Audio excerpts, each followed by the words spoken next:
Hi అండి, శ్రీనివాసం నుంచి నేను పార్థని. సాయంత్రం పూట వేడివేడి టీతో పాటు తినడానికి పాలకూర పకోడీ అయితే అద్భుతమైన కాంబినేషను. శనగపిండి ఒక చిక్కదనం, బియ్యపిండి ఇచ్చే క్రిస్పీనెస్, అల్లం పచ్చిమిర్చి ఘాటు కలిపి ఈ పకోడీ చాలా రుచిగా ఉంటుంది. రండి ఎలా చేసానో చూద్దాం. సాయంత్రం అవగానే వాతావరణం చల్లబడుతోంది, ఏదైనా క్రిస్పీగా తినాలనిపిస్తున్నప్పుడు ఇలా పాలకూర పకోడీ చాలా రుచిగా ఉంటుందండి. లేత పాలకూర కట్ట ఒకటైతే తీసుకున్నాను, ఉల్లిపాయలు సన్నగా తరుక్కున్నానండి. ఒక 3 ఉల్లిపాయలు అయితే పడ్డాయి. కేవలం 10 నిమిషాల్లో ఈ పాలకూర పకోడీ రెడీ అయిపోతుంది. నిమిషాల్లో మన ఇంట్లో ఉండే వాటితోనే చక్కగా హెల్తీగా టేస్టీగా చేసుకోవచ్చండి. ఇంట్లో రెగ్యులర్గా చేసుకునే ఉల్లిపాయ పకోడీ కంటే ఇది చాలా డిఫరెంట్గా క్రంచీగా ఉంటుంది. ఎందుకంటే శనగపిండి బియ్యపిండి కాంబినేషన్లో అల్లం పచ్చిమిర్చి ఘాటు తగులుతుంటే భలే రుచిగా ఉంటుంది. మన ఇంట్లో ఆకుకూరలు తినడానికి మారం చేసే పిల్లలు కూడా దీన్ని ప్లేట్ ఖాళీ చేసేలా ఇష్టంగా తింటారు. ఆకుకూరని పాలకూరని సన్నగా తరుక్కోండి, ఉల్లిపాయ చక్కగా సన్నగా తరిగి మీ కారానికి తగ్గట్టు పచ్చిమిర్చి వేసుకోవాలి. ఉల్లిపాయ పచ్చిమిర్చి సన్నగా తరిగి కడిగి పెట్టుకున్న పాలకూరలో మొత్తం, తర్వాత చిన్న అల్లం ముక్క సన్నగా తరగాలి. అల్లం ముక్క, ఈ అల్లపు ఘాటు చాలా బాగుంటుంది ఈ పకోడీకి.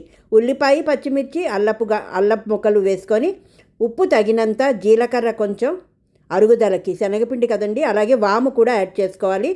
కడుపు చికాకు లేకుండా మీ కారానికి మీ తగ్గినట్టు పచ్చిమిర్చి వేసాం. అలాగే ఒక అర చెంచా అయితే ఎర్రకార పొడి వేసుకోవాలి. చిన్నగా పసుపు, కొంచెం సోడా, ఇంగువ 2 వేసుకోవాలి. బాగా కలిపి పెట్టుకోండి. ఆయిల్ తగినంత మూకుట్లో వేసుకోవాలి.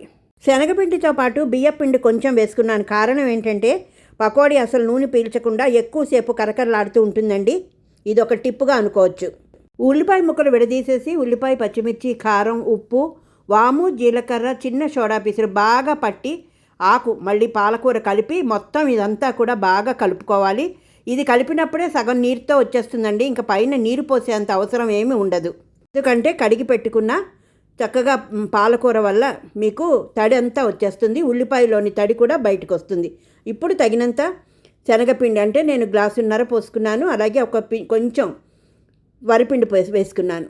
ఇప్పుడు కరివేపాకు, వరిపిండి చూపించాను కదా.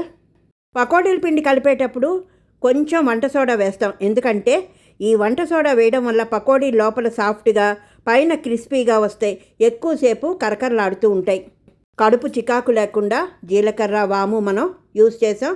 అలాగే ఇంగు కూడా కొంచెం వేసాం. చూసారా, నూనెలో వేడివేడిగా బంగారు రంగు వచ్చేదాకా పకోడీలుంచి తీసేసుకోవాలి.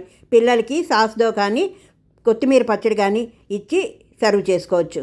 పాలకూర పకోడీ నచ్చిందా? నచ్చితే ఒక లైక్ చేసి షేర్ చేసి హైప్ బటన్ క్లిక్ చేయండి. మరొక కొత్త రెసిపీతో మళ్ళీ మీ ముందుకు నేను రావడానికి ప్రయత్నం చేస్తాను. మీ లైక్ నాకు చాలా అవసరం అండి. ఉంటానండి, మీ పార్థ.